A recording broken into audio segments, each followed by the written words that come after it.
What is going on, guys, and welcome back to another video. In this one I'm going to show you guys how to replace your guys' instrument illumination bulbs on your car.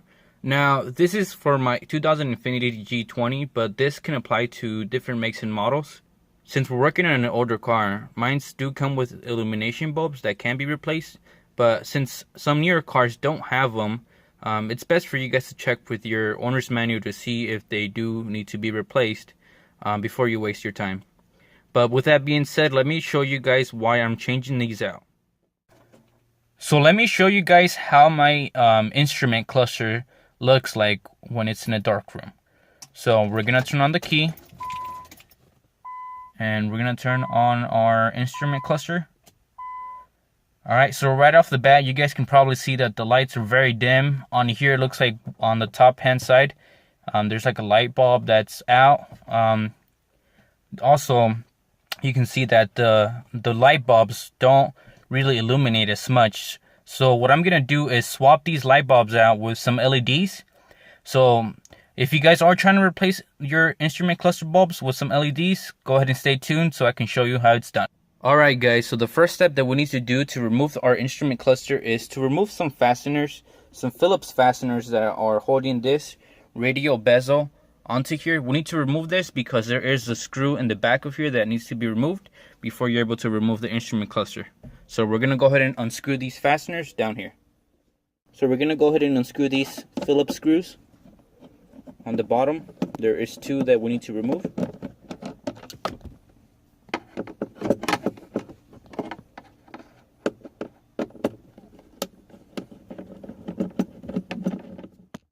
With those two screws removed, go ahead and put your air vents down like this. And what you want to do is get your fingers in here and get your other hand down here and pry up. Just like that. Before you remove this out of the way, you need to remove the connections that are in the back. So these are some pretty standard connections right here. So what you guys can do to remove these is get a pick and just pry it on this clip right here that you see and pop these out. There's going to be two connections to remove, so just go ahead and remove them. Once you guys have removed this bezel right here for the radiator slash AC, there is going to be one screw right here that needs to be removed. In my particular car, this actually broke off of it, so it does not apply to me, but if it's good on yours, you guys need to remove this. Next, what we need to do is remove our turn signal indicator. The reason we need to remove it is because there is not a lot of clearance right in between here, so this is gonna want to come this way, but since the turn signal indicator is in the way, it's gonna make it so that there is not a lot of space to disconnect this and disconnect some of these connections. So we need to remove this first. In order to remove the turn signal indicator, we need to first remove some of these fasteners that are holding it down here. There is a series of 5 screws that are holding this cover to the top cover right up here. So we need to remove all of those screws in order to remove this cover out of the way. Alright, so we're going to go ahead and remove these screws out of the way. Like I said, there is 5 that need to be removed.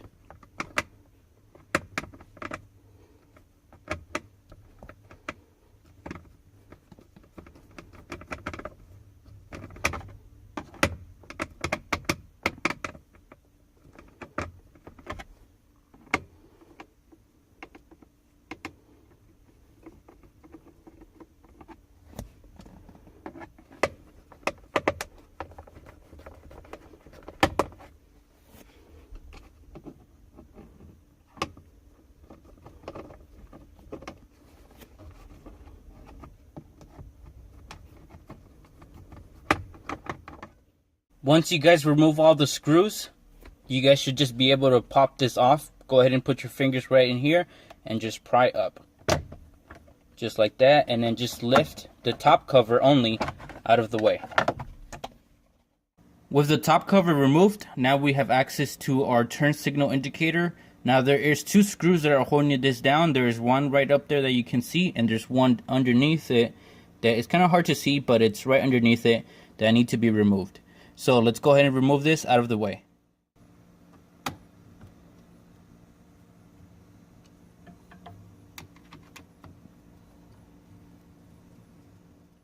Once you guys remove the screws out of the way, go ahead and pick this up.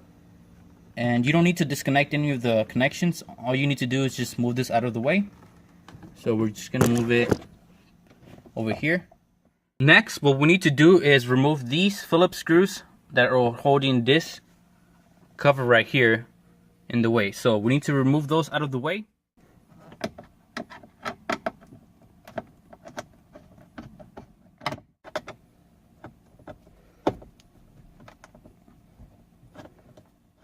The next thing that we need to do is remove this cover out of the way. In order to do that, we need to go ahead and put our fingers in here, pull this way, and we also need to put our hand over here and pull forward. So the thing that is hard about this is that there is some connections right here that we need to remove. For example, for our mirrors and our dimmer, as well as the trunk opener. And there's also an air ambient sensor in here that needs to be disconnected before we can remove this out of the way. But first, let's go ahead and pry this out. So we're pretty much doing the same thing as before. Just like that. Don't pull too hard because you can break this. Now we need to remove the connections in the back. First, we're going to start with the air temperature sensor right here. So there's a connection that needs to be removed. Get a little pick. Push that on this tab and just pull. And it should just come off. Next, you need to remove this hose out of the way. This one, you just pull it off. And it should come off just like that. We have our mirror switches right here and our dimmer switch. So what we need to do is disconnect this tab right here. Go ahead and get the little pick again. Pull down this tab. And then just pry off. Just like that. And then for this one, there's one on this side that you can't see. Just use your finger and pull it off.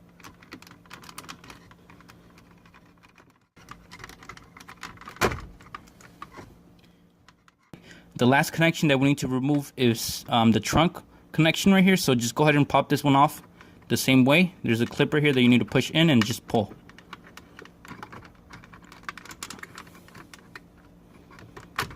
Just like that.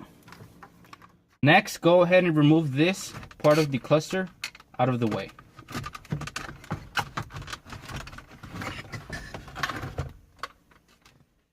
So one of the last steps that we need to do is remove this cluster out of the way. In order to do that, there is some screws that run along the area of this cluster. So we need to remove all these 4 screws that you see, one up here, one down here, one up there, and one down there. Remove those and then put this forward. Don't pull too hard because there is electrical connections in the back of the cluster that we need to remove. With all the screws removed, just go ahead and pull this towards you. And then what we want to do is try to wiggle this out of the center right here, twist it around so that we can have access to the electrical connections that we need to remove. So we're just going to pop these out of the way.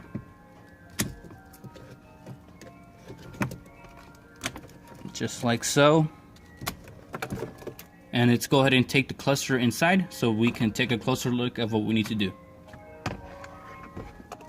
Now that we have the cluster out of the car, let's go ahead and turn it around and let's see what we need to remove. So the illumination bulbs are usually a different color from the rest of the light bulbs that are in the back. So usually the ones that illuminate the cluster are the black ones. So right here we have 1, 2, 3, 4, 5, 6. So all these 6 light bulbs illuminate the cluster. Now you guys might be wondering what light bulb you guys should use. And this can be a little tricky if you don't have the right sources as far as, telling you what light bulb you should do and use and whatnot. Now, in my case, right here, we have 2 of these light bulbs. One of them is used for like a turn signal indicator, and one of them is an illumination bulb. So both of these are the exact same size, and you guys can mix and match as far as, which ones you guys want to use. But something to know about these is that these are not 194 bulbs. These are actually 74 bulbs. So these are illumination bulbs.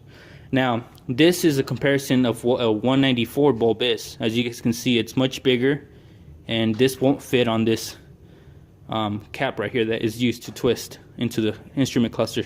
So I just wanted to point that out to you guys because I found a lot of people online saying that these are 194 and there are actually 74 as far as the size of the light bulb goes.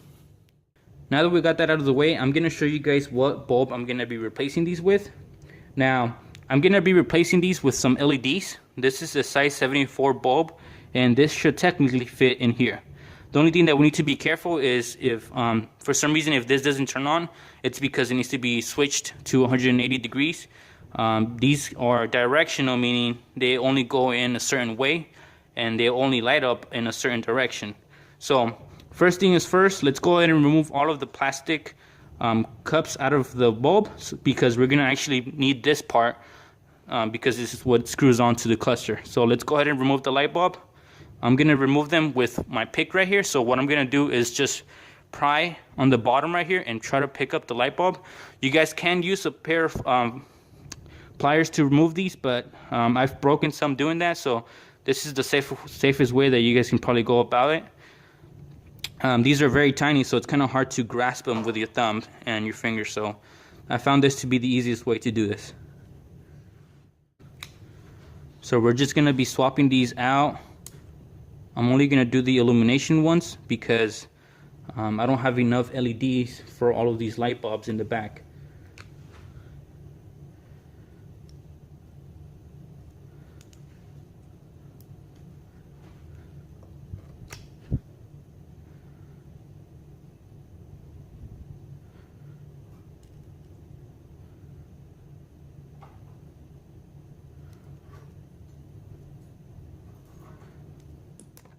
Now that we got all the little bulbs out of the twist caps, we're gonna go ahead and install the LEDs. The tricky thing about this is, like I mentioned before, these are directional. So if for whatever reason they don't light up, that means we're gonna have to go back and take it out and twist it 180 degrees until it fits and it lights up. So we're just gonna do this to all of them, and we're gonna go ahead and install them back onto the cluster, and we're gonna go ahead and test fit them to see if they light up.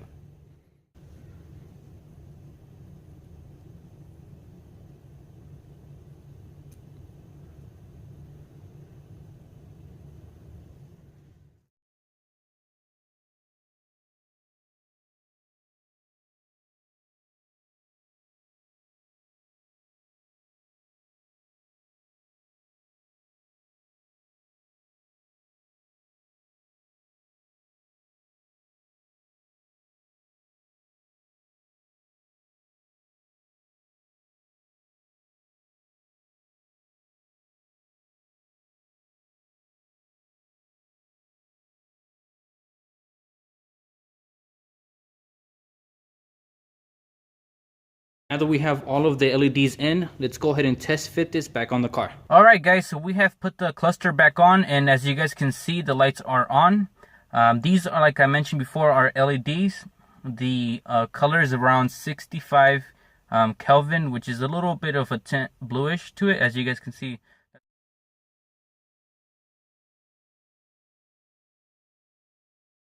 Now that we have confirmed the lights are working, let's go ahead and put everything back together. I'm not going to show you this because it's the opposite of taking it apart. So we'll just go ahead and meet each other up at the end. Alright guys, so this is before.